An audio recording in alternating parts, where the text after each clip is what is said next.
ونشهد أن سيدنا ونبينا مولانا محمدا عبده ورسوله أرسله الله بالحق بشيرا ونذيرا وداعيا إلى الله بإذنه وسراجا منيرا. أما بعد فقد قال الله تعالى في كلامه القديم: أعوذ بالله من الشيطان الرجيم. بسم الله الرحمن الرحيم.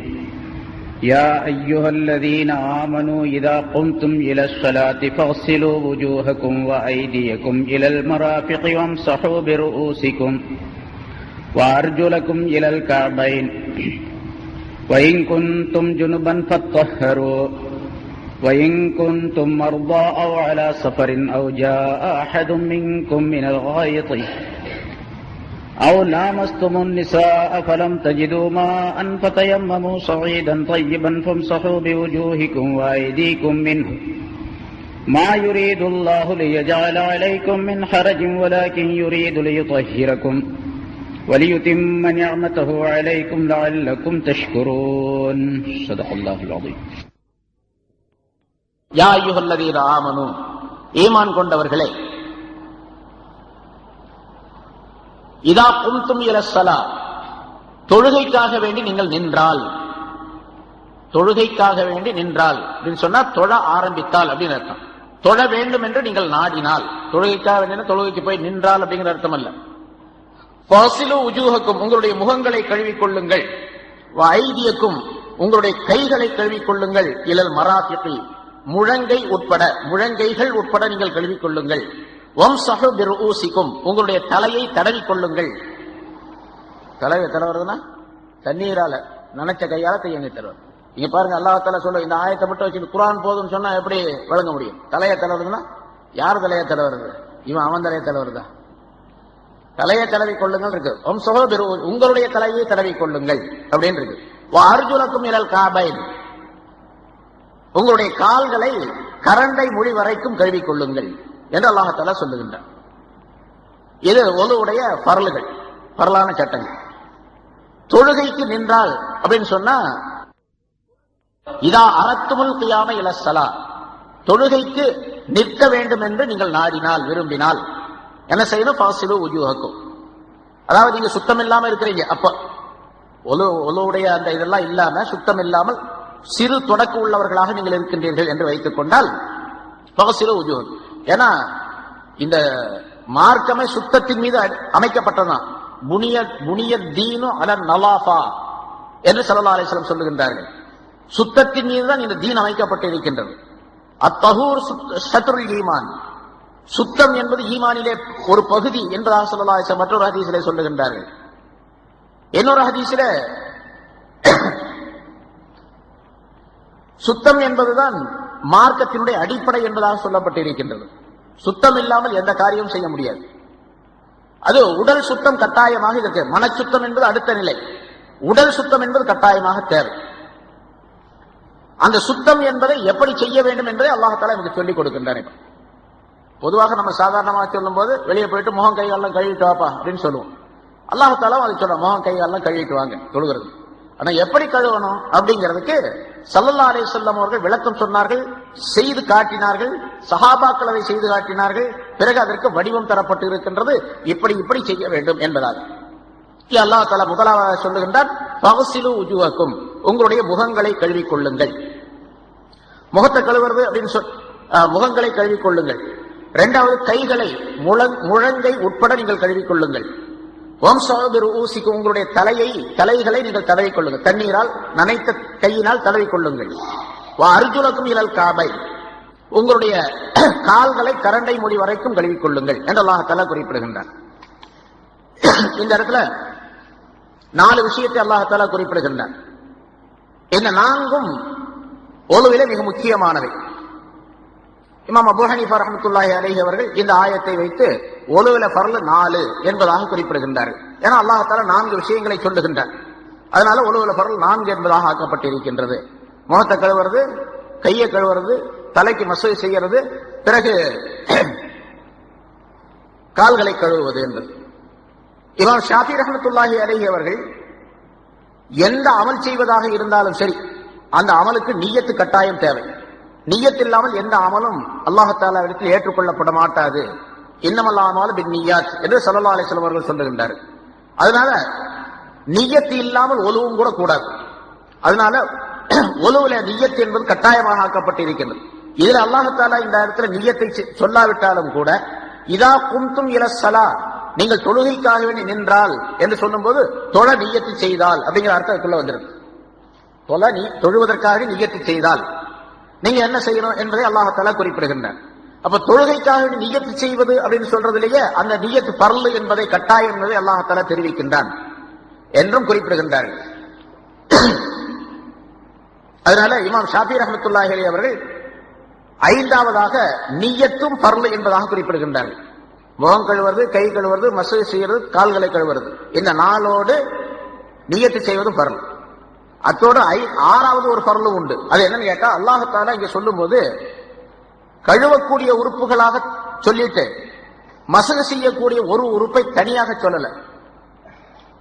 ரெண்டு உறுப்புகளை முதலாக கழுவ வேண்டும் என்பதாக சொல்லிவிட்டு பகுசிலு உஜூஹக்கும் உங்களுடைய முகங்களை கழுவிக் கொள்ளுங்கள், ஐதியக்கும் இலல் மராஃபிக் உங்களுடைய கைகளை முழங்கை உட்பட கழுவிக் கொள்ளுங்கள் அப்படின்னு ரெண்டையும் கழுவிக் கொள்ளுங்கள் சொல்லிட்டான். மூணாவது கழுவிக் கொள்ளக்கூடிய ஒரு உறுப்பு கால் வருது. ஆனா கால் அல்லாஹ் தஆலா உடனடியாக சொல்லாம இடையில புகுந்து கழுவுதல் என்பதற்கு மத்தியில தடவுதல் என்று ஒரு உறுப்பை அல்லாஹ் சொல்லுகின்றான். வம்சஹு பிருஊசிக்கும் உங்களுடைய தலைகளை தடவிக் கொள்ளுங்கள் என்பதாக அல்லாஹ் தஆலா சொல்லுகின்றான். பிறகு நாலாவதாக கால்களை கழுவிக் கொள்ளுங்கள் என்பதாகவும் சொல்லுகின்றான். அதனால அல்லாஹ் தஆலா இந்த முறையை கழுவிக் கொள்ளுங்கள் என்பதை ஒரு பக்கமாக, தடவிக் கொள்ளுங்கள் என்பதை இன்னொரு பக்கமாக கடைசியாக சொல்லாமல் இடையில தடவிக் கொள்ளுங்கள் என்பதை சொல்லி நாலாவதாக கழுவிக் கொள்ளுங்கள் என்று சொன்னதின் காரணமாக அங்க ஒரு பெரிய ஹிக்மத், ஒரு தத்துவம் அமைந்திருக்கின்றது. அது இப்படித்தான் செய்ய வேண்டும் என்பதை அல்லாஹ் தஆலா கட்டாயப்படுத்துகின்றான். அதாவது வரிசையாக செய்ய வேண்டும். முதல்ல முகத்தை கழுவணும், இரண்டாவது கைகளை கழுவ வேண்டும், மூன்றாவது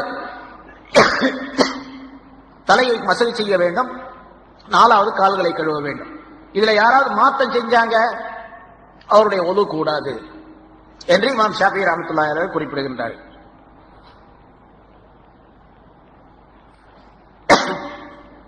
ஏன்னா அல்லாஹ் தஆலா அந்த தர்தீப் கட்டாயம் இருக்க வேண்டும் என்பதின் காரணமாகத்தான் இப்படி சொல்லி இருக்கின்றார் என்று குறிப்பிடுகின்றார். அதனால் நிய்யத் என்பது ஹதீஸின் மூலமாக எடுக்கின்றார்கள்.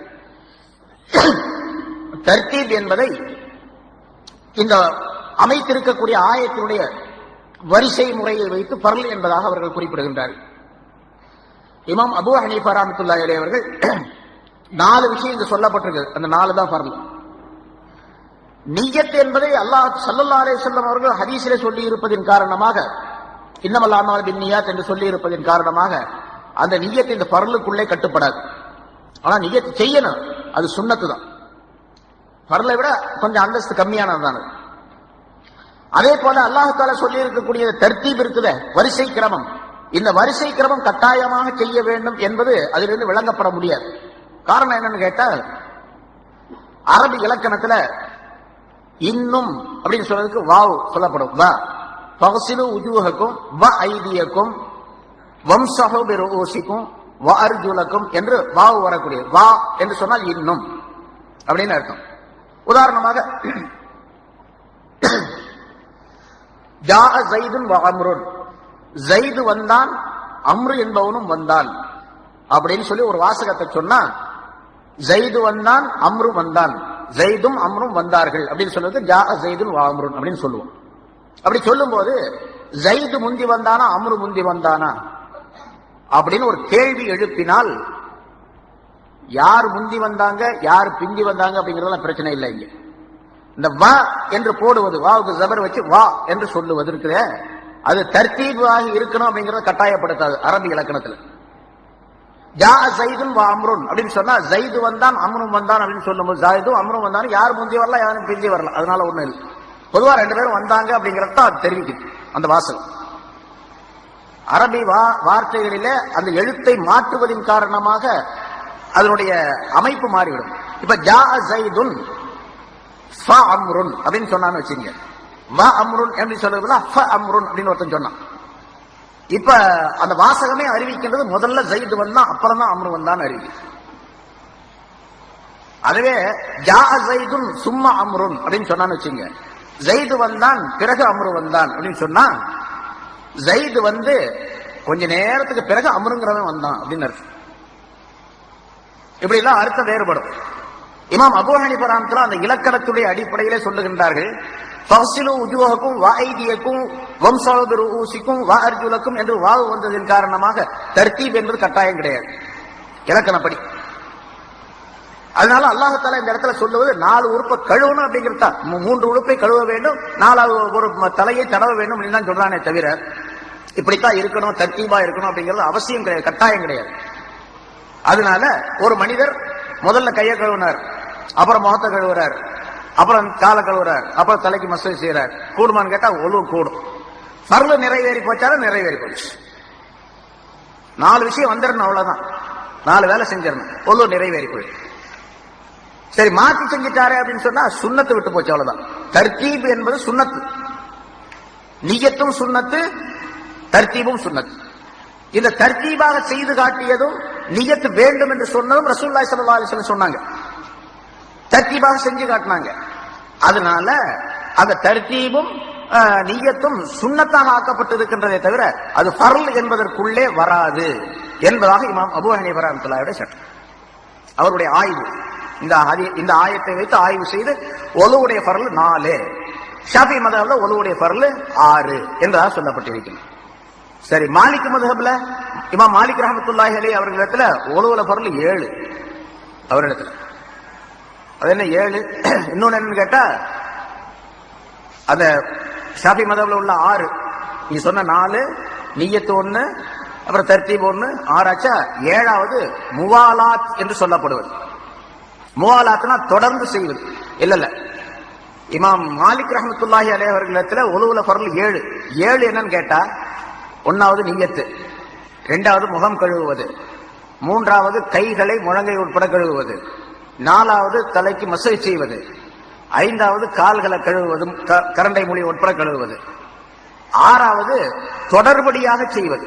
முவாலாத் அப்படின்னு சொல்லப்படும், தொடர்படியாக செய்வது. தொடர்படியாக செய்வதுனா என்ன சொன்னா, முகத்தை கழுவினாரு, முகத்தை கழுவி முகத்தில் இருக்கக்கூடிய தண்ணீர் காய்வதற்கு முன்னால அடுத்ததாக கைகளை கழுவணும். ஒருத்தர் முகத்தை கழுவினாரு, கொஞ்ச நேரம் பேசிக்கிட்டே இருந்தாரு, அல்ல கொஞ்ச நேரம் உட்கார்ந்து இருந்தாரு சும்மா, கொஞ்ச நேரம் கழிச்சு அப்புறம் என்ன பண்றாரு, கையை கழுவுறாரு. கையை கழுவிட்டு ஒரு 5 நிமிஷத்துக்கு பிறகு அல்ல 10 நிமிஷத்துக்கு பிறகு அப்புறம் மசாஜ் செய்யறாரு. மசாஜ் செஞ்ச பிறகு 10 நிமிஷத்துக்கு பின்னால அவர் காலை கழுவுறாரு அப்படின்னு வச்சுங்க. 5 நிமிஷம் 10 நிமிஷத்துக்கு பின்னால கழுவுறாரு. இப்ப ஒழு கூடுமான்னு கேட்டா அவங்க இடத்துல கூடாது. மாலிக் மதஹப்ல, ஷாஃபி மதஹப்லயும் கூடும், ஹனபி மதஹப்லயும் கூடும். முதல்ல முகத்தை கழுவினாருங்க, எந்திரிச்சு வெளியே போயிட்டாரு. கொஞ்ச நேரம் வெளியே போயிட்டு வந்து அப்புறம் கையை கழுவுறாரு. அப்புறம் திரும்ப கொஞ்ச நேரம் பொறுத்து மசாஜ் செய்யறாரு. கொஞ்ச நேரம் பொறுத்து மறுபடியும். இந்த கொஞ்ச நேரம் பொறுத்து தொடராக செய்யாமல் கொஞ்ச நேரம் பொறுத்துன்னு சொல்றதுக்கு அர்த்தம், அதனுடைய அளவு என்னன்னு கேட்டா, ஒரு உறுப்பு காய்வதற்கு முன்னால அடுத்த உறுப்பு கழுவணும். அதான் முவாலாத்துங்கிறது. கழுவி காய்வதற்கு முன்னால கழுவி விடணும். இவர் காஞ்ச பிறகு அடுத்தாப்புல கழுவுறாருன்னு வச்சுங்க. இப்ப முவாலாத்து இல்ல, தொடர்படி என்பது இல்லை. இப்ப தொடர்படியாக செய்வது ஒரு ஃபர்ல் அவர்களிடத்துல. ஏன்னா அல்லாஹ் தஆலா தொடர்ந்து சொல்லுகின்றான வரிசையா, அதனால தொடர்படியாக செய்வது ஒரு ஃபர்ல். அது 6வது. 7வது உறுப்புகளை கழுவும் பொழுது கைகளால் அதை நன்றாக கழுவ வேண்டும். இப்ப தண்ணி எடுத்து முகத்துல கையில் எடுத்து அப்படி கழுவணும். கையை முகத்துல தடவி கழுவ வேண்டும்.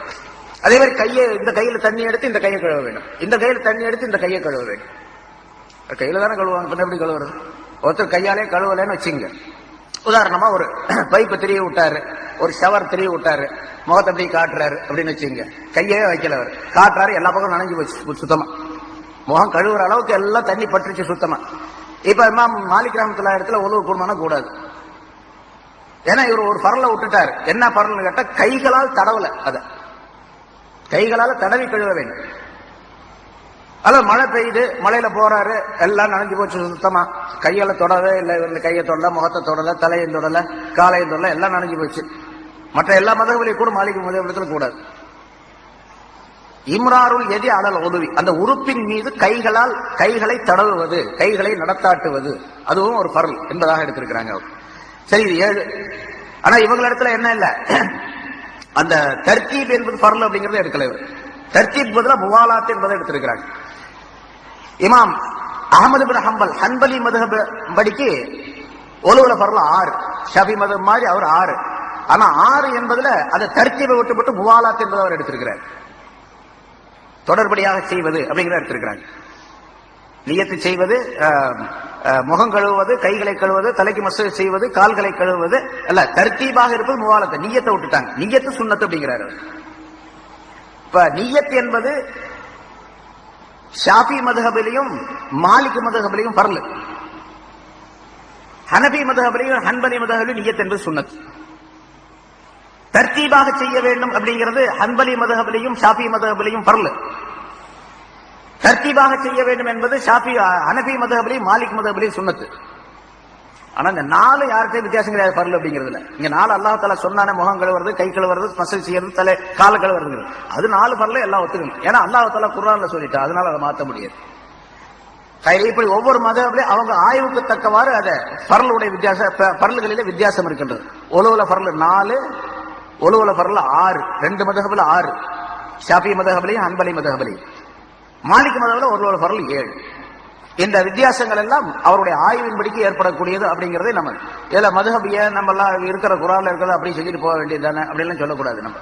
ஏன்னா அவர்கள் மிகப்பெரிய மேதைகள், அல்லாஹ்வுடைய ஞானம் பெற்றவர்கள், அல்லாஹ்வுடைய அருள் பெற்றவர்கள். முன்னால பல தடவை சொல்லப்பட்டிருக்கின்றது மதுஹப் ஏன் தேவை, இமாம்கள் ஏன் தேவை அப்படிங்கிறதுக்கு நிறைய விளக்கங்கள் சொல்லப்பட்டிருக்கின்றன. அந்த முறைப்படிக்கு அவங்க அந்தந்த மதுஹபில் இருக்கக்கூடியவர்கள் எப்படி மதுஹப் உடையவர்கள் சொல்லுகின்றார்களோ, இமாம்கள் சொல்லி இருக்கின்றார்களோ அந்த முறைப்படிக்கு இது பண்ண வேண்டும். கைகளை கழுவும் பொழுது கை விரல்களை நன்றாக கோதி கழுவுவது.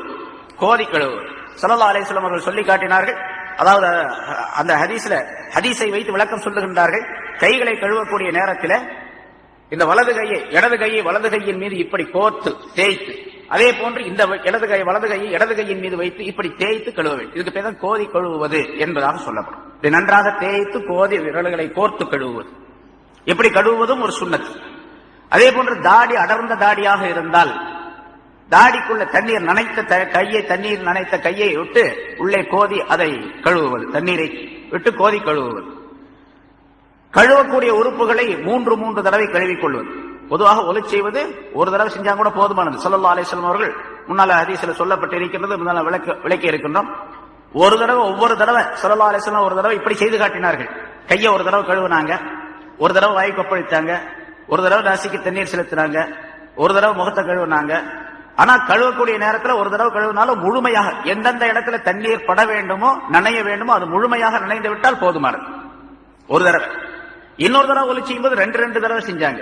இன்னொரு தடவை ஒலி செய்யும்போது 3 தடவை செஞ்சாங்க. ஆக இந்த 3 தடவை அதிகபட்சமாக ரசூலுல்லாஹி ஸல்லல்லாஹு அலைஹி வஸல்லம் செய்திருக்கின்ற காரணத்தால் அந்த 3 தடவை செய்வது சுன்னத் என்பதாக ஆக்கப்பட்டிருக்கின்றது. அதனால ஒலி செய்வது, இப்ப முகத்தை கழுவுவதுன்னு சொன்னோம், போன தடவை விளக்கம் சொல்லப்பட்டிருக்கின்றது. அதாவது இந்த நெற்றியிலே முடி முளைக்கக்கூடிய இடத்திலிருந்து தாழ்வாய்க்கட்டையினுடைய கீழ்ப்பகுதி வரைக்கும் நீளத்தில் முகத்தினுடைய பகுதி, ஒரு காதினுடைய சோனையிலிருந்து இன்னொரு காதுடைய சோனை வரைக்கும் உள்ள இடம் முழுவதையும் ஒரு அணுவளவு கூட கொஞ்சம் கூட இடம் விடாமல் முழுமையாக கழுவ வேண்டும். அதே போன்று கைகளை கழுவும் பொழுது முழங்கை மொழி உள்பட சேர்த்து கழுவ வேண்டும். எந்த அளவுக்கு அதிகமாக மேலே ஏற்றி நாம் கழுவிக் கொள்ளுகின்றோமோ அந்த அளவுக்கு நல்லது. பின்னால் ஹதீஸ்கள் சொல்லுகின்றனர். அதே போல தலைக்கு மசூஜ் செய்யும் பொழுது 4 1 பாகம் கால்வாசி தலையை மசூஜ் செய்வது ஹனபி மதுஹபின்படிக்கு ஃபர்ல், கட்டாயமாக்கப்பட்டிருக்கின்றது. ஷாஃபி மதுஹபின்படிக்கு தண்ணீரை விரல்களால் தொட்டு கொஞ்சம் அப்படி தடவி கொண்டால் போதுமானது. ஃபர்ல் நிறைவேறுகிறது.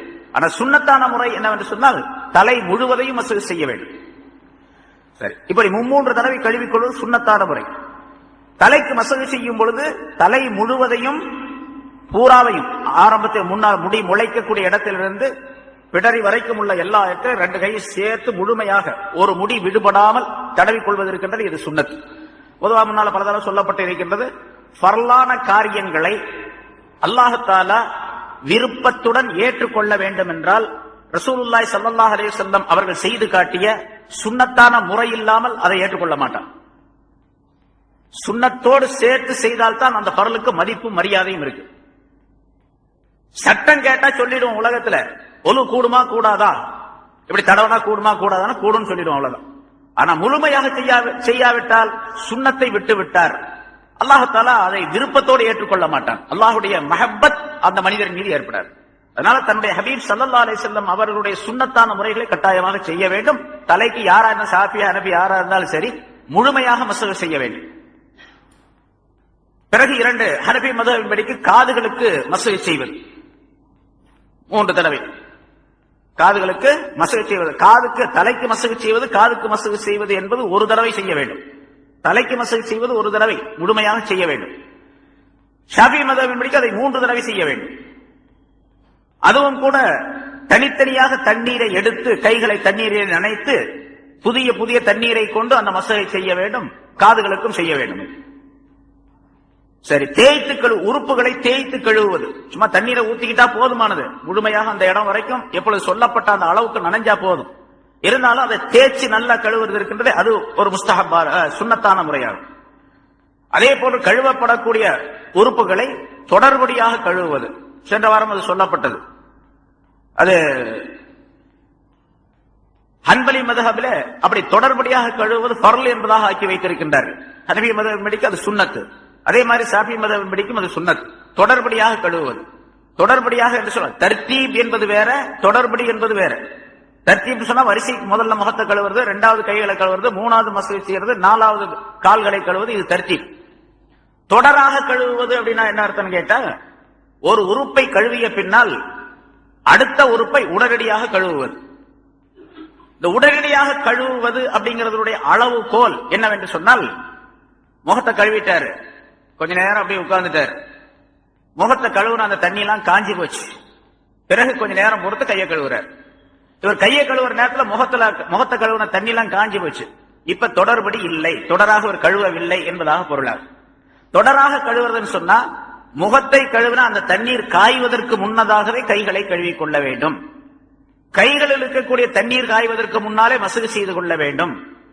தலையில் உள்ள தண்ணீர் காய்வதற்கு முன்னாலே கால்களை கழுவிக் கொள்ள வேண்டும். தொடர்ந்து அப்படி கழுவிக்கிட்டே வர்றதுன்னு அர்த்தம். அப்படித்தான் நம்ம கழுவுறோம்.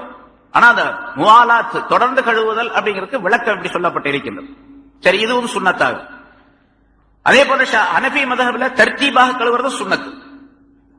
ஷாஃபி மதுஹபில தர்த்தீபு ஃபர்ல், ஹனபி மதுஹபில தர்த்தீபு சுன்னத். வலப்புறமாக கழுவுவது, 2 உறுப்புகளை கழுவக்கூடிய நேரத்தில் வலது புறத்திலிருந்து கழுவுவது. முதல்ல வலது கையை கழுவி பிறகு இடது கையை கழுவுவது. முதல்ல வலது காலை கழுவி பிறகு இடது காலை கழுவுவது. திருப்பி கழுவினாரு, சுன்னத்தை விட்டு போச்சு. இடது கால கழுவிட்டு மறுபடியும் வலது கால கழுவுறாரு, கூடும். இருந்தாலும் சுன்னத்து விடப்பட்டு விட்டது. அதே மாதிரி ஹனபி மதுஹபில ஒரு சுன்னத்து பிடரைக்கு மஸ்ஹ் செய்வது. தலைக்கு மஸ்ஹ் செய்து காதுக்கு மஸ்ஹ் செய்த பின்னால காதுக்கு மஸ்ஹ் செய்வது எப்படி? ஸல்லல்லாஹு அலைஹி வஸல்லம் ஹதீஸ்ல இப்படி சொல்லப்பட்டிருக்கின்றது. இந்த கலிமா விரல் இருக்குது, இந்த கலிமா விரலை நனைந்த தண்ணீரால் நனைக்கப்பட்ட கலிமா விரலை காதினுடைய உள்பகுதியிலே ரசூலுல்லாஹி ஸல்லல்லாஹு அலைஹி வஸல்லம் இப்படி விடுவார்கள். பெருவிரல் 2ஐயும் 2 காதுகளுக்கு மேல் பக்கத்திலே தடவுவார்கள் என்பதாக சொல்லப்பட்டிருக்கின்றது. அப்ப இந்த 2 விரலை இப்படி விட வேண்டும், மேல் பக்கம் இப்படி தடவ வேண்டும் என்பதாக. சில அறிவிப்பில சுண்டு விரல்களை விடுவார்கள் என்பதாக சொல்லப்பட்டிருக்கின்றது. ஒருத்தர் காதுக்குள்ள இந்த பெருவிரல் ரொம்ப மோட்டாவா இருக்குன்னு வச்சுங்க, அவருக்கு போகல, அப்ப என்ன பண்ண, சுண்டு விரல உள்ள விட்டு இப்படி லேசா தடவிட்டு அதுக்கு பின்ன பெருவிரல காதுக்கு மேல் பகுதியில் தடவ வேண்டும். இது காதுக்கு மஸ்ஹ் செய்யக்கூடிய முறை. அதற்கு அடுத்ததாக பிடரிக்கு இந்த 2 கையில் நனைக்கப்பட்ட, இது தனியா தண்ணீர் எடுக்கக்கூடாது. கையில் இருக்கக்கூடிய தண்ணீர்லயே கையினுடைய விரல்களின் பின்பாகத்தை கொண்டு பிடரிக்கு மஸ்ஹ் செய்து கொள்வது எப்படி? பிடரிக்கு மஸ்ஹ் செய்யும் போது ஹனபி மதுஹபின்படிக்கு 2 கையும் ஒன்னா வச்சு இப்படி ஒன்னா இழுக்கணும். சில பேர், ரொம்ப பேரை பாக்குறாங்க, பிடரிக்கு மஸ்ஹ் செய்யும் போது ஹனபி மதுஹபில் உள்ளவங்க 2 கையை தண்ணியில் நனைஞ்சிருக்கும், இப்படி ஒன்னு இழுத்துக்குவார். அப்படி செய்யக்கூடாது. 2 கையும் ஒன்னா வச்சு 2 கையும் ஒன்னா தேய்க்கணும். அந்த பிடரைக்கு தான் மஸ்ஹ் செய்யணுமே தவிர கழுத்து வரைக்கும் கொண்டு வர வேண்டிய அவசியம் இல்லை. கழுத்தை கழுவுறது, கழுத்துல அழுக்குகளுக்கு அது தனி வேலை, அதுல ஒலுவுல சேர்ந்ததல்ல. அது கழுத்தை தனியா கழுவுறது கூடும், ஆனா ஒலுவோடு சேர்ந்ததல்ல, ஒலுவுடைய சுன்னத்துல சேர்ந்ததல்ல. பிடரிக்கு மஸ்ஹ் செய்யறதை இப்படி கொண்டு வந்து அப்படி செஞ்சுட்டு முடிச்சிட வேண்டியது. பிறகு அவர் அதிகபட்சமாக கழுவ வேண்டும் என்று விரும்பினார். கழுத்துல அழுக்கு இருக்குது, இது இருக்கு. பின்னால் உள்ளதுக்கு பேர் பிடரி, முன்னால் உள்ளதுக்கு பேர் கழுத்து. கழுத்து வேற, பிடரி வேற, ரெண்டும் ஒண்ணல்ல. சில பேர் கழுத்துக்கு மஸ்ஹ் செய்யறது அப்படிம்பாங்க. இது கழுத்துக்கு மஸ்ஹ் செய்யறது இல்ல, பிடரிக்கு தான் மஸ்ஹ் செய்யறது. இங்க இதெல்லாம் முஸ்தாபான காரியங்கள் என்பதா சொல்லப்பட்டிருக்கின்றது. அந்த அதே மாதிரி கால்களை கழுவக்கூடிய நேரத்தில் கால் விரல்களை நன்றாக கோதி கழுவ வேண்டும். அதில் அலி ரலியல்லாஹு தஆலா அன்ஹு அவர்கள் சொல்லுகின்றார்கள், நான் ஒரு தடவை ஒலு செய்தேன். நான் ஒலு செய்யக்கூடிய நேரத்தில் ஸல்லல்லாஹு அலைஹி வஸல்லம் அவர்கள் அங்கே வந்தார்கள். ஒலு செய்வதை பார்த்துக் கொண்டிருந்தார்கள். நான் கால்களை கழுவ ஆரம்பித்த நேரத்தில் என்னிடத்தில் ஸல்லல்லாஹு அலைஹி வஸல்லம் அவர்கள் சொன்னார்கள், யா அலி ஹல்லில் பைனல் அஸாபி', விரல்களுக்கு மத்தியிலே நீ கோதி கழுவிக் கொள்வாயாக என்றும் ஸல்லல்லாஹு அலைஹி வஸல்லம் என்னிடத்தில் சொன்னார்கள் என்று அறிவிக்கின்றார்கள். அப்ப கால் விரல்களை, கை விரல்களை நன்றாக கோதி கழுவ வேண்டும். இதை என்ன சொல்ல போனா, அந்த விரல் கையோ காலோ காய்ந்து இருக்கக்கூடிய நேரத்தில், வெயில் காலத்தில் பாத்தீங்கன்னா நல்லா காஞ்சிருக்கும். சில பேருக்கு பெரும்பாலும் காலுடைய அந்த சுண்டு விரல் இருக்கு பாருங்க, அதுக்கு அடுத்த விரல் அந்த விரலோடு சேர்ந்து ஒட்டிக்கிட்டு இருக்கும். இவர் தண்ணீர் அந்த விரல்களை விளக்காம, அதுக்கு விரலை விட்டு கோதி கழுவாமல் தண்ணீரை மேலாக ஊத்தினா அதுக்குள்ள போறது முடியாது. அது மேல தண்ணி ஓடி போயிருமே தவிர அந்த இடுக்குகளில அந்த சந்தில போய் தண்ணி சேராது. அப்படி தண்ணி சேரலன்னா ஒழுக கூடாது. அதனால அந்த விரல்களை அப்படி விரல்கள் மடங்கிருச்சு ஒன்னோட ஒண்ணு சேர்ந்துகிட்டு இருந்துச்சுன்னு வச்சுங்க, இப்படி எடுத்தா பிரிச்சா கையில தான் பிரிக்க முடியும், அது தானாக பிரியாது. தண்ணியை ஊத்தினாலும் அதுக்குள்ள போகாது என்ற நிலை இருந்தால் கட்டாயமாக இவர் தேய்த்து கழுவ வேண்டும். அது வாஜிப் என்பதாக சொல்லப்பட்டிருக்கிறது. சுன்னத்தல்ல, அது வாஜிப், கட்டாயமாக செய்ய வேண்டும். தண்ணி மேல ஊத்தினாரு, விரலுடைய அந்த இடுக்குகளிலே அந்த சந்துகளிலே நன்றாக போய் படக்கூடிய சூழ்நிலை இருந்துச்சு அப்படின்னு சொன்னா அப்போ பரவாயில்ல. அப்படி இருந்தாலும் கூட கை விரல்களால் அதனை தேய்த்து கழுவிக் கொள்வது இருக்கின்றதே, அது சுன்னத் என்பதாக சொல்லப்பட்டிருக்கின்றது. அப்படி தேய்த்து கழுவுவதில் இப்படி விரல்களை, கால் விரல்களை கை விரல்களால் தேய்க்க வேண்டும். கால் விரல்களை கை விரல்களால் தேய்க்க வேண்டும். அதிலையும் கூட முதல்ல வலதுகால், அப்படி விரல்களை கோதுவதிலே வலதுகால் விரல்களை முதலாவதாக கோடும். அப்படி வலதுகால் விரல்களை கோதக்கூடிய நேரத்திலும் கூட சுண்டு விரலிலிருந்து ஆரம்பிக்க வேண்டும். எப்படி வேணாலும் கோதலாம் அப்படிங்கிறது கிடையாது. அதுக்கு ஒரு தர்த்தீபை புகஹாக்கள் சொல்லி காட்டுகின்றார்கள். முதல்ல அது கையினுடைய இடது கையினுடைய சுண்டு விரலை கொண்டு வலது காலுடைய சுண்டு விரலுடைய இடுக்கிலே முதலாவதாக நுழைத்து அதை தேய்க்க வேண்டும். அப்புறம் அடுத்த விரல், அதுக்கு அடுத்த விரல், அதுக்கு அடுத்த விரல், அதுக்கு அடுத்த விரல், அப்படின்னு இடது கால் வரைக்கும் வர வேண்டும். இதெல்லாம் முஸ்தஹப்பான காரியங்கள், ஒழுக்கங்கள் என்பதாக சொல்லப்பட்டிருக்கின்றது. இது ஹனஃபி மதுஹபின்படிக்கு சுன்னத்தான முறைகள். ஷாஃபி மதுஹபிலே இந்த சுன்னத்தான முறைகளில் வேறு சில விஷயங்களும் சேர்க்கப்பட்டிருக்கின்றன. முதல்ல சொன்ன முஸ்தஹப் தனியா அவர்களுக்கு கிடையாது. சுன்னத் அப்படின்னு சொன்னா முஸ்தஹப், சுன்னத்து, நஃபில் எல்லாம் ஒரே அந்தஸ்து உள்ளதுதான். அதனால கிப்லாவை முன்னோக்கி உட்காருவது, பிறகு பல் துளக்கும் பொழுது, அதாவது மிஸ்வாக்கு செய்யும் பொழுது பல் இடுக்குகளை ஒரு சின்ன குச்சியை கொண்டு நன்றாக குத்தி அதில் இருக்கக்கூடிய ஏதாவது துகள்கள் இருந்தால், சாப்பாட்டு பொருள்கள் இருந்தால் அதனை எடுத்து விடுவது. சாதாரணமா சாப்பிட்ட உடனே பல்லு குத்துறோம்ல, அது மாதிரி குத்தி எடுத்துக் கொள்ளுவது.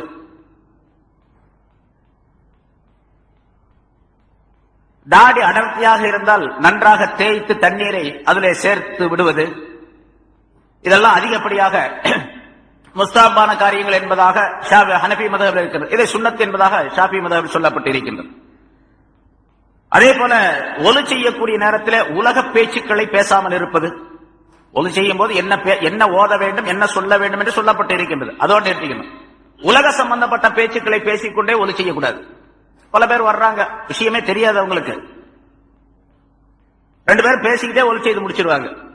அவங்க கடையிலிருந்து வந்தது போனது, ஒரு விவகாரம், வந்த விஷயம், போன விஷயம், எல்லாவற்றையும் பேசிக்கொண்டே ஒலு செய்து முடித்து விடுவார்கள். அப்படின்னு பாக்குறோம் நம்ம. அப்படி உலகத்தினுடைய பேச்சை பேசாமல் இருப்பது ஒரு சுன்னத்தான காரியம் என்பதாக சொல்லப்பட்டு இருக்கின்றது. சரி, ஒலு செய்த பின்னாலே, அந்த ஒலு செய்த பின்னாலே உறுப்புகளிலே தண்ணீர் இருக்கின்றது. அதை துடைக்காமல் இருப்பதின் காரணமாக அவருக்கு எந்த விதமான இடையூறும் ஏற்படாது என்று இருந்தால் அப்படி துடைக்காமலே விட்டுறது. ஷாஃபி மதுஹபில் அதுவும் சுன்னத் என்பதாக சொல்லப்பட்டிருக்கின்றது. ஷாஃபி மதுஹபில் அதுவும் சுன்னத் என்பதாக சொல்லப்பட்டிருக்கின்றது. ஹனஃபி மதுஹபில் முஸ்தஹப் என்பதாக குறிப்பிடுகின்றார்கள். ஒலு செய்த பின்னால நம்ம இப்ப துணியில துடைக்கிறோம், கர்ச்சீஃப்லயோ துண்டுலையோ துடைக்கிறோம், துடைக்காமல் இருக்கிறது முஸ்தஹப். ஏன்னு கேட்டா அந்த தண்ணீர் இவருக்கு சாட்சி சொல்லக்கூடியதாக இருக்கின்றது. அது அந்த உறுப்பிலேயே காய்ந்து விடுவது இருக்கின்றதே, அது ரொம்ப நல்லது என்பதாக குறிப்பிடுகின்றார். இதற்கு ரசூலுல்லாஹி ஸல்லல்லாஹு அலைஹி வஸல்லம் நிறைய ஹதீஸ்களை சொல்லி காட்டுகின்றார். ஒலு செய்த பின்னாலே, ஒலு செய்து மீதி இருக்கக்கூடிய தண்ணீரில் இருந்து ஒரு சில சொட்டு தண்ணீரை குடித்துக் கொள்ளுவது. மீதி இருக்க தண்ணீர் ஹவுஸ்ல ஒலி செய்யும் போதல்ல, ஹவுஸ்ல செஞ்சாலும் மீதி இருக்க தண்ணீர் ஹவுஸ் தண்ணி எல்லாம் குடிக்க முடியாது. சும்மா ஒரு சொட்டு 2 சொட்டு குடிச்சுக்கிறது. அதாவது பாத்திரத்துல ஒலி செய்வது அப்படின்னு முறை இருந்தது. அதனால பாத்திரத்தில் இருக்கக்கூடிய தண்ணீர்ல ஒரு சொட்டு 2 சொட்டு, அதாவது ஹவுஸ்ல ஒலி செய்யறதுன்னா அதே மாதிரி தான் ஓரிரு சொட்டுகளை தண்ணீரை குடித்துக் கொள்வது. இதுவும் முஸ்தாபு சுன்னத் என்பதாக குறிப்பிடப்பட்டு இருக்கின்றது. ஒலி செய்து முடித்த இது மாதிரி பல விஷயங்கள் இருக்கின்றன. அது சந்தேகம் வரக்கூடிய நேரத்தில் அது முஸ்தாபா சுன்னத்தா, அதை செய்தால் நன்மை கிடைக்குமா கிடைக்காதா என்பதை எல்லாம் கேட்டு தெரிந்து கொள்ள வேண்டும். ஒலு செய்து முடித்தார். ஒலு செய்து முடித்த உடனே ரசூலுல்லாஹி ஸல்லல்லாஹு அலைஹி வஸல்லம் அவர்கள் இந்த துஆவை சொல்லி காட்டுகின்றார்கள். எவர் ஒருவர் ஒலு செய்து முடித்த பின்னாலே அஷ்ஹது அல்லா இலாஹ இல்லல்லாஹ் வஹ்தஹு லா ஷரீக லஹு வ அஷ்ஹது அன்ன முஹம்மதர் அப்துஹு வ ரசூலுஹு என்று இந்த ஷஹாதத் கலிமாவை சொல்லிக் கொண்டு பிறகு இந்த துஆவையும் சொல்லிக் கொள்வாரேயானால், அல்லாஹும்ம ஜஅல்னி மினத் தவ்வாபீன வ ஜஅல்னி மினல் முத்தத்தஹிரீன் வ ஜஅல்னி மின் இபாதிக்கஸ் ஸாலிஹீன். யா அல்லாஹ், என்னை தௌபா செய்யக்கூடியவர்களில் உள்ளவனாகவும் பரிசுத்தவான்களில் உள்ளவனாகவும் என்னை நீ ஆக்கி விடுவாயாக என்று இந்த துஆவை ஒருவர் ஓதிக்கொள்வாரேயானால் சொர்க்கத்தினுடைய 8 வாசல்களும் அவருக்காக வேண்டி திறக்கப்படுகின்றன. எந்த வாசலில் அவர் போக விரும்புகின்றாரோ, நுழைய விரும்புகின்றாரோ அந்த வாசலின் வழியாக அவர் போய்க் கொள்ளலாம் என்பதாக ரசூலுல்லாஹி ஸல்லல்லாஹு அலைஹி வஸல்லம் குறிப்பிடுகின்றார். ஒலி செய்யும் போதே இவருக்கு பல நன்மைகள் கிடைக்கிறது. ஒலி செய்த பின்னால் இந்த துஆவை ஓதிக்கொள்வதன் காரணமாக இவ்வளவு பெரிய நன்மையை ஸல்லல்லாஹு அலைஹி வஸல்லம் அவர்கள் சொல்லி காட்டுகின்றார். ஒலி செய்யக்கூடிய நேரத்தில் உறுப்புகளுடைய ஒரு பகுதி கூட விடுபடாமல், ஒரு சிறிய அளவு கூட விடுபடாமல் நன்றாக தேய்த்து முழு அளவையும் கழுவிக்கொள்ள வேண்டும் என்பதாக சொல்லப்பட்டது. ஸல்லல்லாஹு அலைஹி வஸல்லம் அவர்கள் இதை கடுமையாக எச்சரிக்கை செய்திருக்கின்றார்கள். ஒரு மனிதர் ஒலி செய்தார். ஒரு போருக்கு போயிட்டு வந்தாங்க, ஒரு அசுருடைய தொழுகை. அந்த தொழுகைக்காக வேண்டி ஒலி செய்தார்கள். சில பேர் அவசர அவசரமா ஒலி செய்துட்டு போய் தொழ ஆரம்பித்தார்கள். அதுல ஒரு சஹாபி, ஒரு மனிதருடைய, ஒரு சஹாபியுடைய கால்களிலே தண்ணீர் படவில்லை. அந்த குதிங்கால்களே தண்ணீர் படாமல் இருந்தது. இதை பார்த்த ரசூலுல்லாஹி ஸல்லல்லாஹு அலைஹி வஸல்லம் அவர்கள் வைலுல் லில் ஆகாபி மினன் நார், இந்த குதிங்கால்களுக்கு நரகத்தின் தண்டனை உண்டு என்பதாக ரசூலுல்லாஹி ஸல்லல்லாஹு அலைஹி வஸல்லம் சொன்னார். அது யாரை பார்த்து? சஹாபாக்கள். அது எங்க? போருக்கு போயிட்டு வர்றாங்க, ஜிஹாதுக்கு போயிட்டு வர்றாங்க. அது எவ்வளவு பெரிய நன்மைக்குரிய காரியம், எவ்வளவு பெரிய மனிதர்கள் அவர்கள், எவ்வளவு அற்புதமான மனிதர்கள். அல்லாஹ் தஆலாவே பாராட்டக்கூடிய மனிதர்கள். தன்னுடைய குர்ஆனின் மூலமாக அவர்களை பாராட்டுகின்றான். அந்த சஹாபிகளிலே ஒருவர், அவர் குதிங்கால் நனையவில்லை என்ற காரணத்தால் இப்படிப்பட்ட கால்களுக்கு நரக தண்டனை உண்டு என்பதாக ஸல்லல்லாஹு அலைஹி வஸல்லம் அவர்கள் சொல்லி காட்டினார். அதனால ஒலி செய்யும் பொழுது அலட்சியத்தின் காரணமாக அரைகுறையாக கழுவி கொண்டு வந்து, அல்லது இப்படி கழுவினா போதும் அப்படி கழுவினா போதும் என்று யாராவது மசாலா சட்டங்கள் சொல்லி அதன்படிக்கு கழுவக்கூடிய சூழ்நிலை இருந்தால் அது மிகப்பெரிய குற்றம் என்பதை உணர வேண்டும். அதுக்காகத்தான் மதுஹபுடைய அடிப்படையிலே இமாம்கள் எந்த சட்டத்தை சொல்லி காட்டியிருக்கின்றார்களோ, எந்த அளவுக்கு கழுவ வேண்டும் என்று சொல்லியிருக்கின்றால் அது கட்டாயமாக கடைபிடிக்க வேண்டும். ஏன்னா புதுசாக மார்க்கம் சொல்லக்கூடியவர்கள் பல பேர் இருக்கிறாங்க. இப்ப தன்னுடைய அறிவை மட்டும் பயன்படுத்தி சட்டங்களை சொல்லி மனிதர்களை வழிகெடுத்துக் கொண்டிருக்கக்கூடியவர்கள். அவங்க தொழுகிறாங்க, ஆனா தொழுகையே அல்ல. அது சாக்ஸ போட்டுக்கிட்டு வர்றான், சாக்ஸ போட்டுக்கிட்டு வந்து அப்படியே ஒலி செஞ்சு சாக்ஸ் மேல இப்படி தடவிட்டு வந்து தொழுகிட்டு போயிட்டே இருக்கிறாங்க. பல பேரை பார்க்கணும். ஷூ போட்டுக்கிட்டு வர்றாங்க, சாக்ஸ் போட்டிருக்கிறாங்க. ஒலி செய்து முடித்த பின்னால கொஞ்சம் தண்ணி கையில நினைச்சு சாக்ஸ் மேல கீழே தடவிக்கிட்டு வந்து தொழுதுட்டு போயிடும். ஒழுவே கூடாத அப்புறம் தொழுக கூடும். மோசா என்று ஒன்று இருக்கின்றது மார்க்கத்தில், அதுக்கு மேல மசகு செய்யலாம் என்று சட்டம் இருக்கின்றது. ரசூலுல்லாஹி ஸல்லல்லாஹு அலைஹி வஸல்லம் செஞ்சிருக்கிறாங்க. மோசா என்பது இது அல்ல, தோலினால் செய்யப்பட்ட சாக்ஸ் மாதிரி உள்ள ஒரு அமைப்பு உள்ளது. குளிர்காலத்தில் அங்க அரபு நாட்டில் கடுமையான குளிராக இருக்கும் என்ற காரணத்தால அடிக்கடி அதை கழட்டிட்டு ஒலி செய்வது, குளிர்ந்த நீர்ல ஒலி செய்வது என்பது கால்கள் வெடிச்சு ரத்தம் வர்றதுக்கு காரணமாக ஆயிடும். அதனால அந்த மோசா என்பதை போட்டுக் கொள்வார்கள். அது தோலினால் செய்யப்பட்டு இருக்கும். அந்த தோலினால் செய்யப்பட்ட மோசாவை போட்டா அதுக்கு மேல தண்ணீரை ஊத்தினா காலுக்குள்ள அது போகாது. தண்ணீரை ஊத்தினா கூட, ஏன்னா தோலால இருக்கிறதுனால அது வெளியே ஓடி போயிடும், உள்ள இறங்காது, தண்ணி இறங்காது. அந்த மாதிரி அந்த மோசா என்பதை கரண்டை மொழி மறைக்கிற அளவுக்கு அதை போட்டு, சாக்ஸ் மாதிரி தான் மேல அது கரண்டை மொழி வரைக்கும் போட்டு, அதை போடக்கூடிய நேரத்தில் முழுமையான துப்புரவோடு ஒலி செய்து கொண்டு போட்டு இருக்க வேண்டும். குளிர்காலமாக இருக்கணும். தண்ணீர்ல அடிக்கடி ஒலி செய்தால் காலுக்கு ஏதாவது பாதிப்பு ஏற்படும் என்ற பயம் இருக்கணும். அப்படிப்பட்ட நேரத்தில் முழுமையாக ஒலு செய்து விட்டு கால்களை எல்லாம் நன்றாக துடைத்துக் கொண்டு பிறகு அந்த மோசாவை போட்டுக் கொள்வார். போட்டுக்கொண்ட பின்னால உள்ளூரிலே இருக்கக்கூடியவராக இருந்தால், அதாவது முக்கியமாக இருந்தால், ஒரு நாள் 5 நேரத்துடைய தொழுகைக்கு அவருக்கு அனுமதி உண்டு. போடப்பட்ட அந்த மோசாவின் மீதே திரும்ப தடவி கொள்ளலாம். தலைக்கு மசூல் செஞ்ச பின்னால தண்ணீர்ல கையை நனைச்சு 3 விரலுடைய அளவுக்கு மோசாவுடைய அந்த முன்பகுதியிலிருந்து, காலுடைய முன்பகுதியிலிருந்து அந்த மேல் பகுதி வரைக்கும் அப்படி ஒரு இழுப்பு இழுத்துக் கொள்ளுவது 3 விரலால். இதுதான் மோசாவின் மீது மசகு செய்தல் அப்படிங்கிற சட்டம். இது கூட எவ்வளவு காலத்துக்கு? ஒரு நாளைக்கு தான் அது செல்லுபடியாகும். திரும்ப என்ன பண்ண, மறுபடியும் அந்த மோசாவை கழட்டிட்டு முழுமையாக ஒலி செய்து விட்டு திரும்ப அணிந்து கொண்டால் அடுத்த ஒரு 5 நேரத்துக்கு அவருக்கு அனுமதி உண்டு. இன்னைக்கு லோகருக்கு போடுறாரு, நாளைக்கு பஜ்ர் வரைக்கும் அவருக்கு அனுமதி உண்டு. 5 நேரம், அதுக்கு போடப்பட்ட பின்னால் 5 நேரத்துக்கு அனுமதி. இது முக்கைமுக்கு. முசாஃபிராக இருந்தால், வெளியூர் பிரயாணியாக அவர் இருந்தால் அவருக்கு 3 நாளைக்கு அனுமதி உண்டு, 15 நேரத்துக்கு அனுமதி உண்டு. அதன் மீது தடவி கொள்ளலாம். அதுக்கு பிறகு கழட்டிட்டா மறுபடியும் ஒலிச்சுக்கிட்டு மறுபடியும் மாட்டி அதுக்கு பிறகு செய்யணும். இது மோசாவுடைய சட்டம். அந்த சட்டத்தை வச்சுக்கிட்டு இப்ப என்ன பண்றாங்க, சாட்சி மேல தடவிட்டு வந்து தொழுகிறாங்க. தொழுகையே கூடாது. அதை வழங்கும். சரி, வேற சொன்னா அந்த ஒலு செய்யக்கூடிய இடத்துல ஒரு சிறு பகுதி கூட விடப்பட்டு இருக்கக்கூடாது. விட்டால் அது கடுமையான குற்றம் என்பதை ஸல்லல்லாஹு அலைஹி வஸல்லம் அவர்கள் சொல்லி காட்டுகின்றார்கள். ஒரு மனிதர் ஒலு செய்தார். அவருடைய கால்களிலே ஒரு நகத்துடைய அளவுக்கு தண்ணீர் படாமல் விடப்பட்டு விட்டது. அந்த இடத்துல தண்ணி படல. அப்படியே வந்து தொழுகிறார். ரசூலுல்லாஹி ஸல்லல்லாஹு அலைஹி வஸல்லம் அதை பார்த்துட்டாங்க. அவரை கூப்பிட்டு சொன்னாங்க. அவர் தொழுதுட்டு இருக்காரு. தொழுகிறவரையே கூப்பிட்டு, ஏன்னா தொழுகையே கூடாது, அதனால அவர் தொழுகையை முடிக்கிறத பத்தி ஒன்னும் குற்றம் கிடையாது. தொழுகிறவரை கூப்பிட்டு சொன்னாங்க ஸல்லல்லாஹு அலைஹி வஸல்லம் அவர்கள், நீ போய் திரும்ப போய் ஒலி செய்து கொண்டு வந்து தொழு என்பதாக சொன்னார். உன்னுடைய அந்த பகுதியில தண்ணி படவில்லை.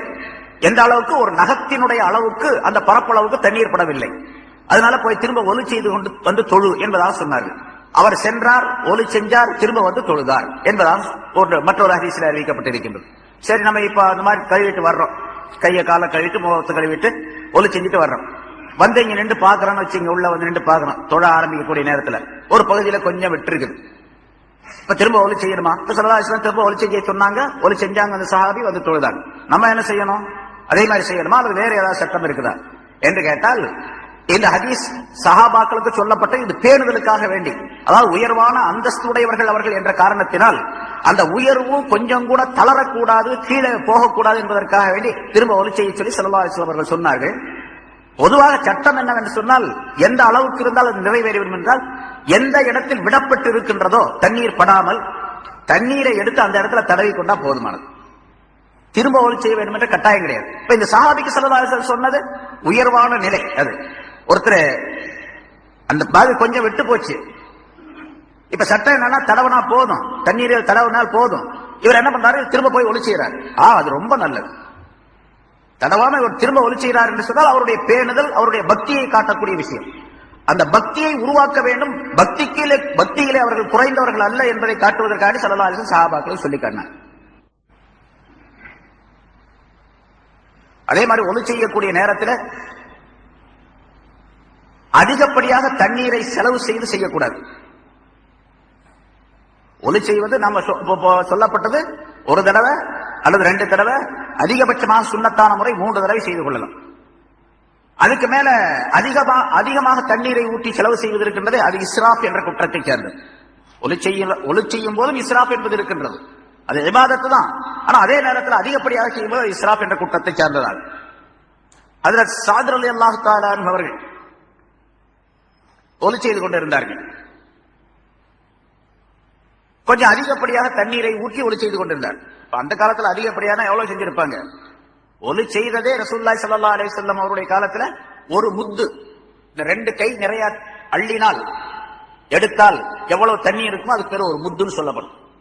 ஒரு முத்தை கொண்டு ஒலி செய்தார்கள், 4 முத்தை கொண்டு குளித்தார்கள் என்றால் சொல்லப்பட்டிருக்கின்றது. ஒரு முத்து தண்ணி தான். இந்த 2 கையில் நிறைய அள்ளனா எவ்வளவு இருக்குமா? நமக்கு ஒரு தடவை மோத்த கழுவுறது கூட பத்தாது. அதை கொண்டுதான் ஒலுவே செஞ்சார்கள். இந்த அளவுக்கு செய்ய வேண்டும் என்பதால் சாத் ரலியல்லாஹு தஆலா அவர்கள் அதிகப்படியாக தண்ணீரை ஊற்றி ஒலி செய்து கொண்டிருந்தார். மாஹத ஸரஃப் யா சாத், சாத் இது என்ன இஸ்ராப் செய்கின்றீர் என்பதாக சொன்னார்கள் ஸல்லல்லாஹு அலைஹி வஸல்லம்.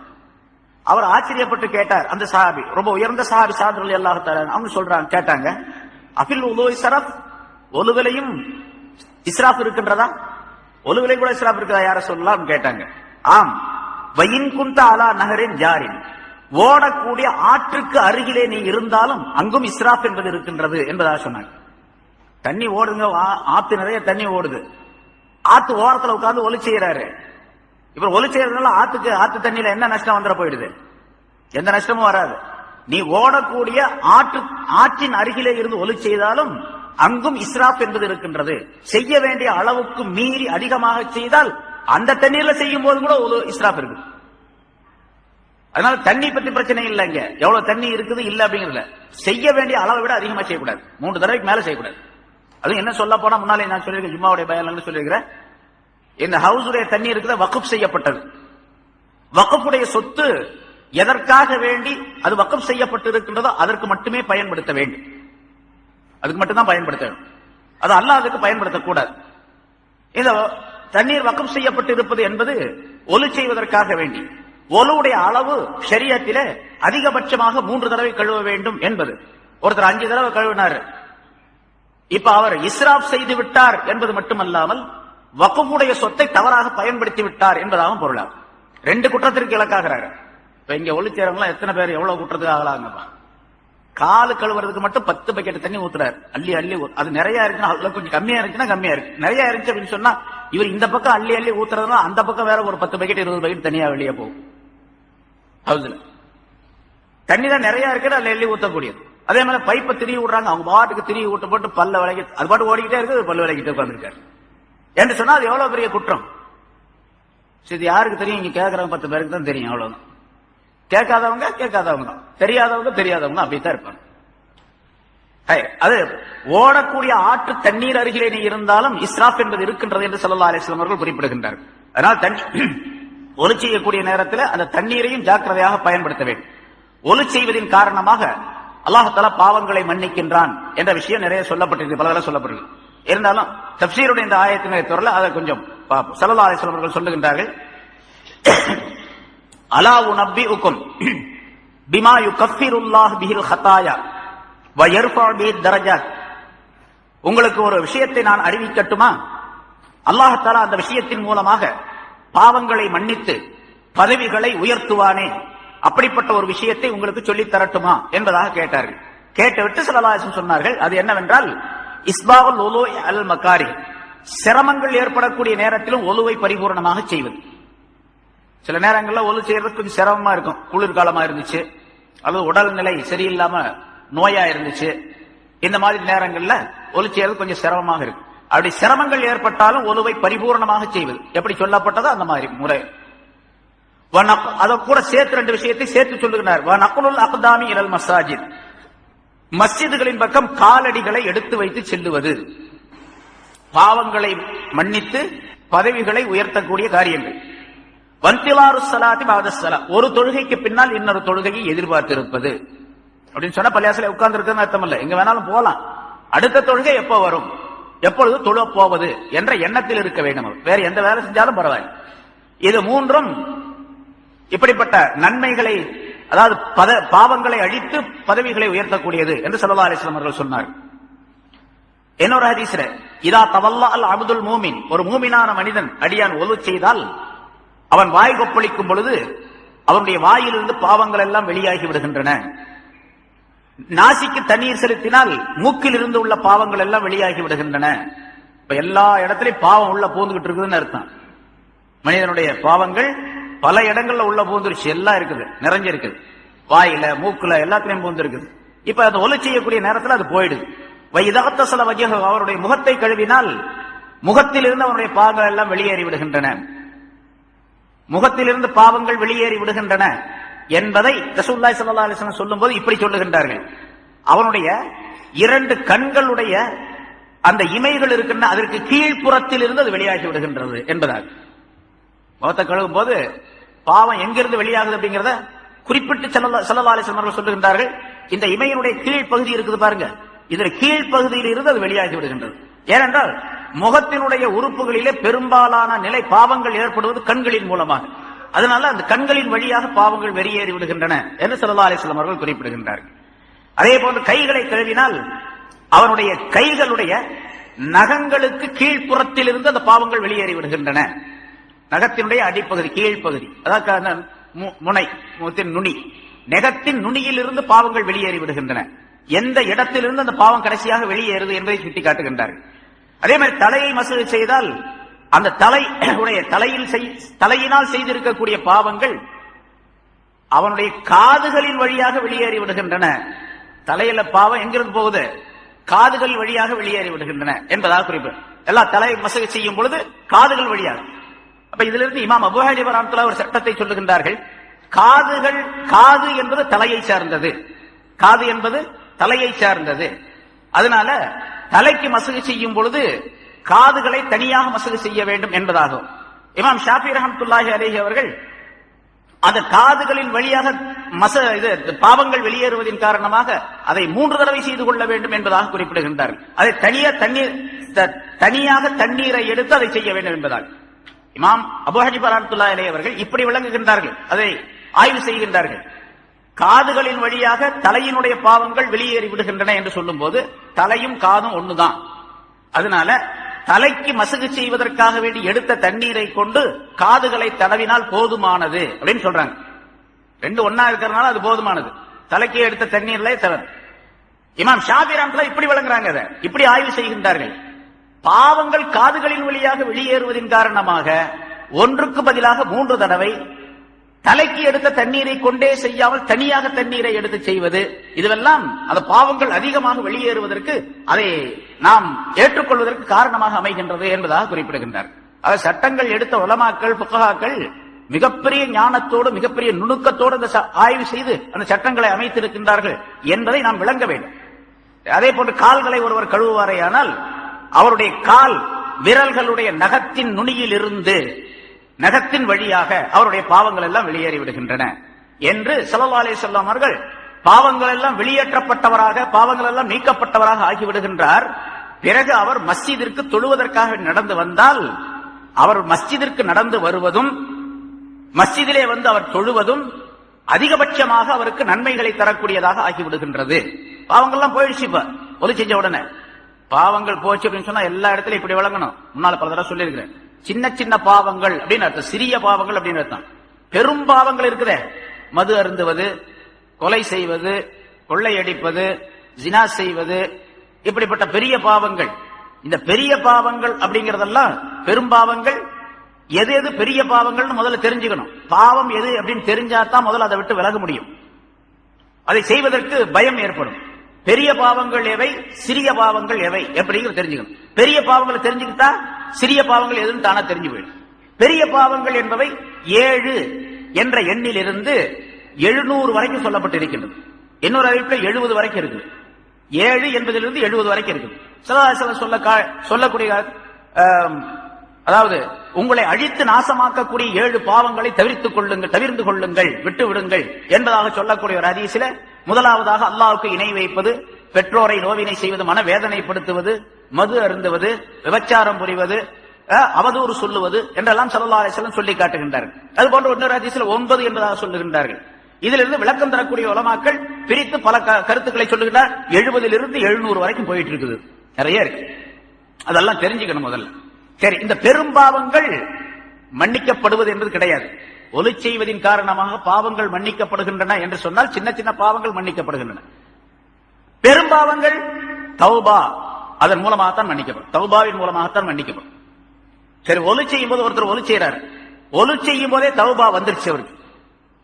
அவர் நினைச்சு தன்னுடைய பாவத்தை நினைச்சு அழுகிறாரு, கவலைப்படுறாரு, இனிமேல் பாவமே செய்ய மாட்டேன் அப்படின்னு ஒரு உறுதி அவருக்கு ஏற்பட்டு போயிருது. ஒலி செய்யற ஒரு 2 நிமிஷத்துக்குள்ள அவருக்கு இந்த எண்ணம் எல்லாம் வந்துருதுன்னு வச்சுங்க. தௌபாவுடைய நிலைகள் எல்லாம் ஷரத்துகள் எல்லாம் வந்துருச்சு அப்படின்னு சொன்னா ஒலி செஞ்சுட்டு வரும்போது சின்ன பாவம் பெரிய பாவம் எல்லாமே போயிடுச்சு. ஆனா அது அவருக்கு தான் தெரியும், வேற யாருக்கும் தெரியாது. அலிம் சாட்டா அஜித்துல்லா வந்து கேட்டு என்னுடைய பெரும்பாவங்கள்லாம் மன்னிக்கப்பட்டுச்சா இல்லையா அப்படின்னு கேட்டு இவர் பத்துவாவெல்லாம் கொடுக்க முடியாது. அது அவருக்கு தான் தெரியும் பெரும்பாவங்கள் மன்னிக்கப்பட்டதா, அதாவது அவர் தௌபா ஒழுங்கா செஞ்சாரா இல்லையா அப்படின்னு அவருக்கு தான் தெரியும். இதை வேணா சொல்லலாம். ஒளி செஞ்சுட்டு வந்துட்டாரு ஹஜ்ரத், நான் ஒழுங்கா ஒளி செஞ்சுட்டேன், என்னுடைய சின்ன சின்ன பாவங்கள்லாம் என்ன அதெல்லாம் மன்னிச்சுட்டான் அல்லாஹ் தஆலா அப்படின்னா ஹதீஸ்ல இருக்கு, அதனால அதை சொல்லுவோம். இன்னொரு ஹதீஸ்ல இந்த பாவங்கள் வெளியேறி விடுகின்றன, உறுப்புகளிலிருந்து வெளியேற்றப்பட்டு விடுகின்றன அப்படிங்கிறதுக்கு இன்னொரு ஹதீஸ்ல இப்படி அறிவிக்கப்பட்டிருக்கின்றது. ஒரு மூமினான மனிதன் ஒலி செய்தால் அவருடைய முகத்தை கழுவும் பொழுது அவருடைய முகத்திலிருந்து அவன் கண்களால் பார்த்த எல்லா பாவங்களும் தண்ணீருடன் வெளியேறி விடுகின்றது, அல்லது தண்ணீருடைய கடைசி சொட்டுடன் வெளியேறி விடுகின்றது. முன்னால ஃபஜ்ருடைய அந்த தாலீம்ல கூட கேட்டவங்களுக்கு தெரியும் சொல்லி இருக்கிறது. தண்ணீருடன் வெளியேறி விடுகின்றது அல்லது தண்ணீருடைய கடைசி சொட்டுடன் வெளியேறி விடுகின்றது. ஸல்லல்லாஹு அலைஹி வஸல்லம் இப்படி சொன்னாங்களா அல்ல அப்படி சொன்னாங்களா என்று அறிவிக்கக்கூடிய அந்த சஹாபி சந்தேகப்பட்டு சொல்லுகின்றார். ஸல்லல்லாஹு அலைஹி வஸல்லம் இப்படி சொன்னாங்களா அப்படி சொன்னாங்களா தெரியல. தண்ணீருடன் வெளியேறி விடுகின்றது அல்லது தண்ணீருடைய கடைசி சொட்டுடன் வெளியேறி விடுகின்றது. ரெண்டுக்கு நிறைய வித்தியாசம் இருக்குது. முகத்தை கழுவும் போது தண்ணீருடன் வெளியேறி விடுகின்றதுன்னா முகத்தை கழுவும் பொழுது தண்ணீர் வழியும் பொழுது போயிடுதுன்னு அர்த்தம், பாவங்கள்லாம் வெளியேறி போயிடுது. கடைசி சொட்டுடன் அப்படின்னு சொன்னா இவர் முகத்தை கழுவி எப்பொழுது முடிக்கின்றாரோ, 2 தடவை அல்லது 3 தடவை கழுவினார், கழுவின பிறகு தண்ணி வடிஞ்சுக்கிட்டு இருக்குது, வடியக்கூடிய தண்ணீர்ல பல சொட்டு சொட்டா விழுந்து கடைசி சொட்டு எப்பொழுது விழுகின்றதோ அந்த நேரத்தில் தான் பாவம் போகுதுன்னு அர்த்தம். அதுக்கு முதல்ல இந்த பாவம் வெளியேற முடியாத ஏதாவது ஒரு தீமையான செயலை அவர் செய்திருந்தால் அந்த பாவம் ஸ்டாப் ஆயிடும், வெளியேற முடியாத சூழ்நிலை ஏற்பட்டு போயிடும் அப்படிங்கிற கருத்து இருக்கு. அதனால தண்ணீருடன் வெளியேறுகின்றது அப்படிங்கிறதுக்கு ஒரு கருத்து, தண்ணீருடைய கடைசி சொட்டுடன் வெளியேறுகின்றது என்று சொன்னா அதுக்கு வேற ஒரு கருத்து. இப்படி ஒவ்வொரு உறுப்புக்கும் ரசூலுல்லாஹி ஸல்லல்லாஹு அலைஹி வஸல்லம் அவர்கள் சொல்லி காட்டுகின்றார்கள். அதனால ஒலி செய்வது என்பது சாதாரணமான ஒரு விஷயம் அல்ல, மிகப்பெரிய அற்புதமான இபாதத்தாக மனிதர்களுடைய பாவங்கள் எல்லாம் அழிக்கப்படுவதற்கு காரணமாக அது ஆக்கப்பட்டு இருக்கின்றது என்பதை ஸல்லல்லாஹு அலைஹி வஸல்லம் அவர்கள் சொல்லி காட்டுகின்றார்கள். சரி, ஒரு ஒலி செய்தார், இப்ப ஒவ்வொரு நேரத்துக்கும் ஒலி செய்யணும், ஒவ்வொரு நேரத்துக்கும் ஒலி செய்யணுமா அல்லது ஒலு இருக்கக்கூடிய நேரத்தில் அந்த ஒலுவை கொண்டே தொழுது வரலாமா? சாதாரண சட்டம் தான், எல்லாத்துக்கும் தெரியும். ஒலி செஞ்சாரு, லோஹருக்கு ஒலி செஞ்சாரு, அப்படியே இருந்தாரு, அஸ்ர் வரைக்கும் ஒலுவே முறியல, அவருக்கு ஒலுவை முறிக்கக்கூடிய எந்த காரியமும் ஏற்படல அப்படின்னு சொன்னா அந்த ஒலுவை கொண்டே அஸ்ர தொழுகலாம், எல்லாத்துக்கும் தெரியும். இது சட்டம் நமக்கு சாதாரணமாக தெரிஞ்சதுனால சொல்லும். ஆனா அப்படி செய்யலாமா வேண்டாமா அப்படிங்கிறது ஸல்லல்லாஹு அலைஹி வஸல்லம் சொல்லுன்னா ஆரம்ப காலத்துல ஆரம்ப நேரத்தில் ரசூலுல்லாஹி ஸல்லல்லாஹு அலைஹி வஸல்லம் அவர்களுக்கு இப்படித்தான் கட்டளையிடப்பட்டிருக்கின்றது. ஒவ்வொரு தொழுகைக்கும் ஒலி செய்ய வேண்டும் அப்படின்னு அல்லாஹ் தஆலா கட்டளையிட்டான். எப்படி நோன்புக்கு சொன்னமே ஆரம்பத்துல மக்ரிப் தொழுதுட்டு இஷா வரைக்கும் தான் டைம் சாப்பிடுற நேரம், இஷா தொழுதுட்டாங்க அதுக்கு பின்னால சாப்பிடக்கூடாது நோன்பு காலத்துல. இப்ப அப்படியே இருக்குது, ஃபஜ்ர் வரைக்கும் சாப்பிடலாம், அதாவது சஹர் வரைக்கும் சாப்பிடலாம், எவ்வளவு வேணாலும் சாப்பிடலாம்.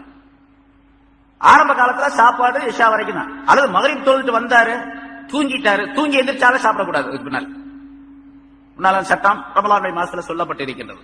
இதே போல ஒலு சம்பந்தமான சட்டம் இப்படி இருந்தது, ஒவ்வொரு தொழுகைக்கும் ஒலு செய்ய வேண்டும் என்ற சட்டம் இருந்தது.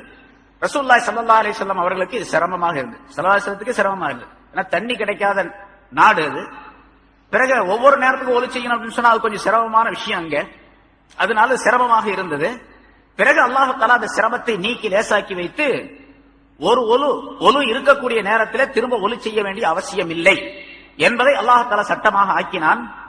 அப்படி ஒவ்வொரு நேரம் ஒலு செய்ய வேண்டும் என்ற அந்த ஆரம்ப சட்டத்திற்கு பதிலாக ஒவ்வொரு நேரத்திற்கும் மிஸ்வாக்கு செய்ய வேண்டும் என்பதாக அல்லாஹ் தஆலா ஆக்கி வைத்து விட்டான் என்பதாக ஸல்லல்லாஹு அலைஹி வஸல்லம் சொல்றாங்க. அப்ப மிஸ்வாக்கு செய்வது ஒவ்வொரு தொழுகைக்கும் இருக்க வேண்டும், ஒலு செய்வது ஒலு இருந்தால் அடுத்த தொழுகைக்கு ஒலு செய்ய வேண்டிய கட்டாயம் இல்லை.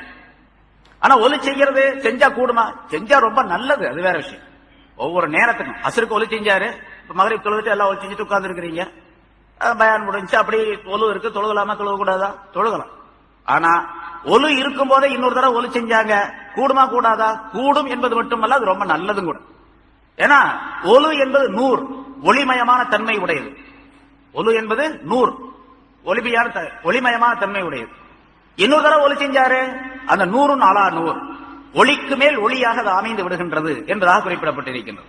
ஒரு ஹதீஸ்ல ஸல்லல்லாஹு அலைஹி வஸல்லம் இப்படியும் சொல்லுகின்றார்கள், மன் தவல்லா அலா துஹுரி கதபல்லாஹு லஹு பிஹி அஷ்ர ஹஸனாத், எவர் ஒருவர் சுத்தமாக இருக்கும் நிலையிலேயே, அதாவது ஒலுவுடன் இருக்கும் பொழுதே மறுபடியும் ஒலு செய்வாரேயானால் அவருக்கு அதிகபட்சமாக 10 நன்மைகள் எழுதப்படுகின்றன என்பதா அல்லாஹ் தஆலா 10 நன்மைகளை எழுதி விடுகின்றார். இது எவ்வளவு பெரிய நன்மை! அது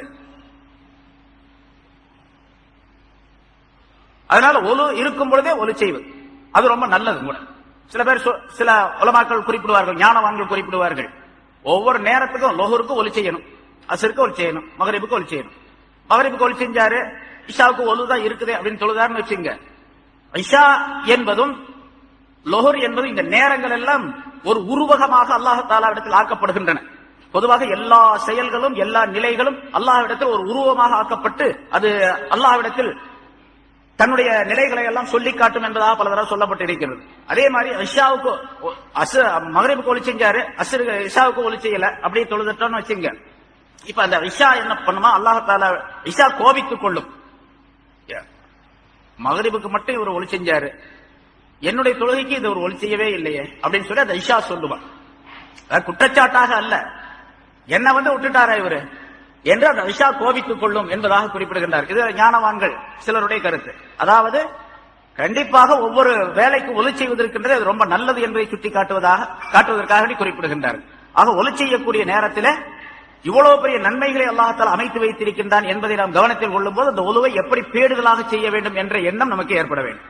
சரி, ஒலி செஞ்சாரு, இந்த ஒலி செய்வதன் காரணமாக பாவங்கள் எல்லாம் மன்னிக்கப்பட்டு விடுகின்றன என்ற காரணத்தினால் இவருடைய உறுப்புகள் ஒரு விதமான ஒளிமயமான தன்மை உடையதாக ஆக்கப்பட்டு விடுகின்றது. அதனாலதான் கியாமத் நாள்ல ஸல்லல்லாஹு அலைஹி வஸல்லம் சொன்ன ஹதீஸ் முன்னால் சொல்லப்பட்டிருக்கின்றது, தங்களுடைய உம்மத்தினர்களை தனித்து அடையாளம் கண்டுகொள்வார்கள் ரசூலுல்லாஹி ஸல்லல்லாஹு அலைஹி வஸல்லம்.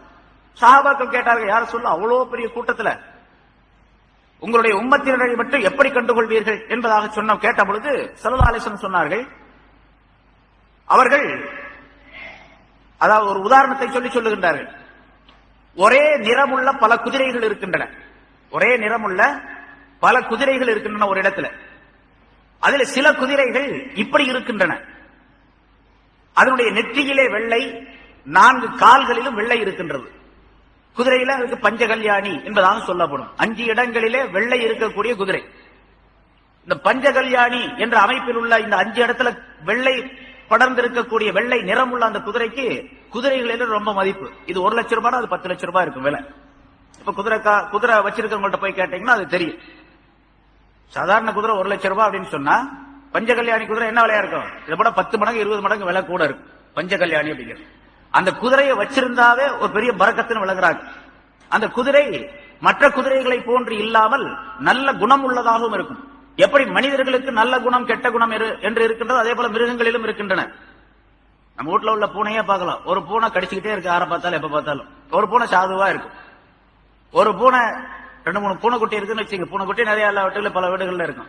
ஒரு பூனை என்ன பண்ணா, ஏதாச்சும் வச்சுட்டு இப்படி திரும்பினோம்னா போதும், அதுல வாயை வச்சிடும், காலியாக்கிடும். இன்னும் சில பூனைகளை பாக்குறோம், என்ன வச்சிருந்தாலும் சரி நம்ம கூப்பிட்டு கொடுத்தா தான் சாப்பிட, இல்லாட்டி சாப்பிடாது அப்படின்னு நம்மளே சொல்லுவோம். நம்ம வீட்டுல ஒரு பூனை இருக்குதுங்க, அப்படியே வச்சுட்டா அப்படியே இருக்கும் சாப்பாடு, நம்ம கூப்பிட்டா தான் அது சாப்பிட, இல்லாட்டி சாப்பிடாது. இது மிருகங்கள்ல உள்ள வித்தியாசம். மனிதர்கள் இருக்கிறதே போல அஹ்லாக்கு வித்தியாசம் அதுலயே இருக்கு. அதே போல அந்த குதிரைக்கு தனி மதிப்பு மரியாதை இருக்கு, தனி குணம் கொண்டதாக அமையப்பட்டிருக்கின்றது. இதே போல என்னுடைய உம்மத்தினர்கள் கியாமத்து நாளிலே ஒலு செய்ததின் காரணமாக அவருடைய நெற்றி, அவருடைய 2 கைகள், 2 கால்கள் ஆகிய 5 இடங்களிலே ஒளியினால் ஆன பிரகாசம் இலங்கிக் கொண்டிருக்கக்கூடிய நிலைமையிலே மஹ்ஷர் மைதானத்திலே அவர்கள் இருந்து கொண்டிருப்பார்கள். அதை பார்த்து நான் அவர்களை அடையாளம் கண்டு கொள்வேன் என்பதாக ஸல்லல்லாஹு அலைஹி வஸல்லம் சொன்னார்கள். இன்ன உம்மத்தி யுதுஊன யௌமல் கியாமா குர்ரம் முஹஜ்ஜலீன் மின் ஆசாரில் உலூ.